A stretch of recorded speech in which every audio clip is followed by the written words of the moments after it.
malakas na apoy po, pahinaan natin. Naiyak na yung baby. Yan, hinday lang po natin uminit itong mantika, no? Sige, cut mo na.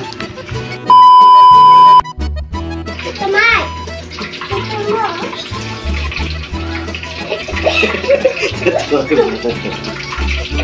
Yan po guys, no? Kaya sa kusina po natin, wala po tayong ilaw. Ito lang. Ano ba tawag sa ilaw na to? Ay!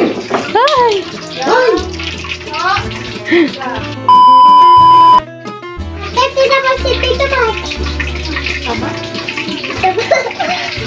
Tita ba? Sabi niya, Tita ba ka daw? Tita ba?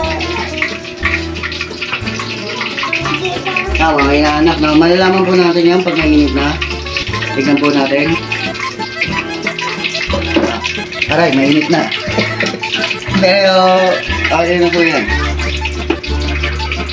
Bubulol pa ako, mga inaanak. Yan. So, dahil mainit na, magsalang na po tayo. Salang po tayo. Kanto fried chicken. Chicken! Wow, English pa, oh! English!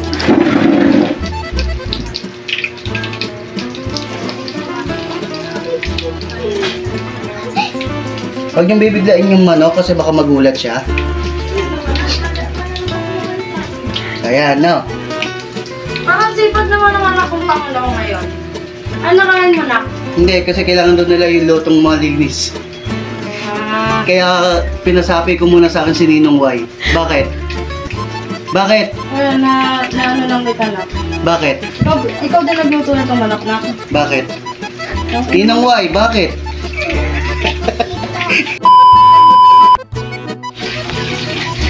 Dito, siyempre po masarap pong terno naman fried chicken pagkaluto. Ito.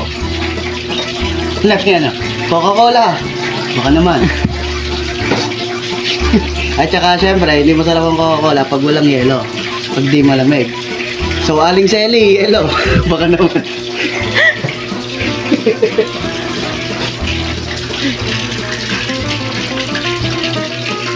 Partida po, ang ganda ng likod niya, no? Ninong Y, baka napakita mo yung likod. Ayan. Malupitan, baka naman. Kaya na, oh. Ah, diba? Yung fried chicken po natin, parang pritong manok lang yan. Yan. Ah, babalik ka rin na po natin. Diyan pasali mo yung din. Natutunan yan. Yan. Galing naman, idol. Diba? Dut-dutin lang po natin yan para hanggang loob po maluto. Yan, no? Oh. Yan. So, hintay lang po tayo ng mga ilang minuto. Pagkaluto po na to, prepare tayo. At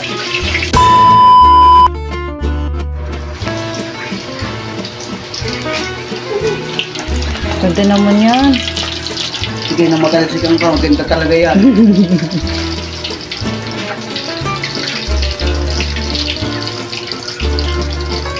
Magkano po isa? 10 piso lang.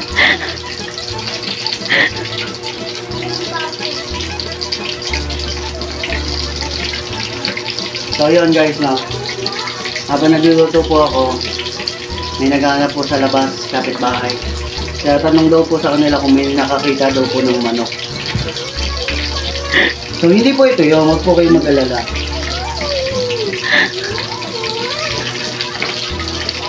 Kasi yung manok nila may balahibo, ito wala na. So malalaman na lang po natin, kapag bukas po hindi na po nakakapag-vlog, hanapin nyo na lang po ako sa barangay o kayo sa presinto namin. So yan, no? Pag nagluluto ka talaga, kailangan madumi yung kamay mo. Dagdag flavoring ba? Hindi kasi ano yun. Eh, nagpapasarap sa pagkain.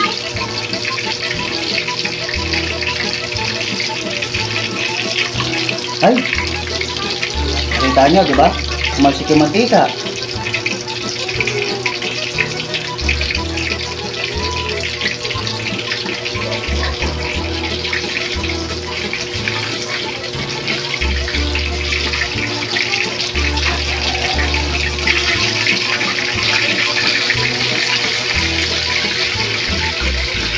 Galing ni Ninong Y.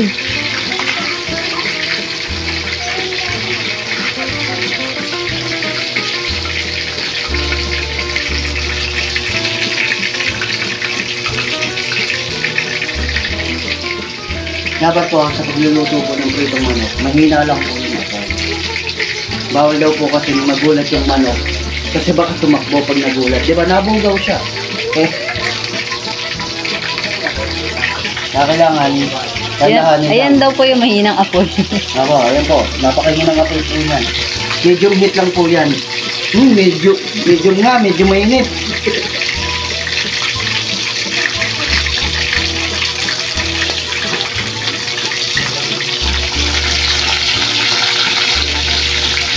Narinig niyo po yung tunog, di ba?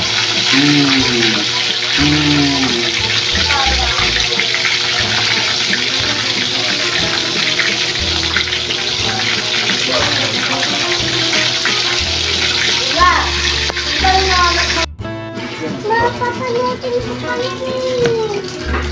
Papanoodin ko pa yan. Ayan po, no? Ganito po mag-breading ng manok. Meron po tayo nakababad sa mixture po natin yan. Sabi niyo po ba kung ano yan? Sari-sari pong tubig yan.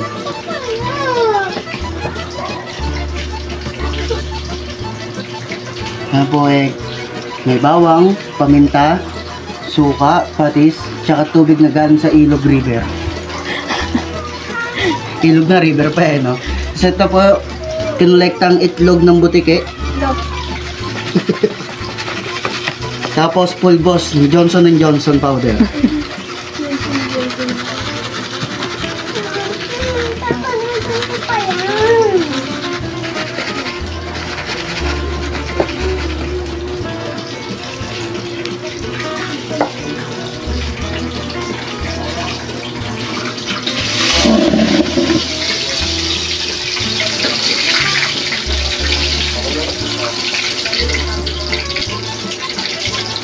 Nagpiprito po kayo ng manok, huwag po kayong mataranta.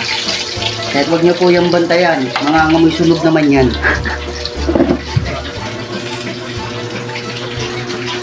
Kabalik tayo dito. Yan, ganyan lang po yan. Si Kending-Ken.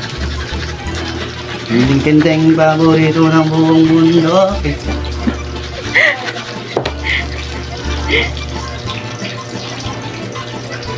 So, hindi ko na po alam yung susunod kong gagawin, no? Magbukas po muna tayo ng kamay. Yang. Walang lasa. Kasi puro harina. Sige ko, ano na? Binawasan mo pa. Papunta na ito si Buso. Palitan yun. Ano pa? Okay na. Harina na lang. Basta bili. The Perfecton Bite. The end.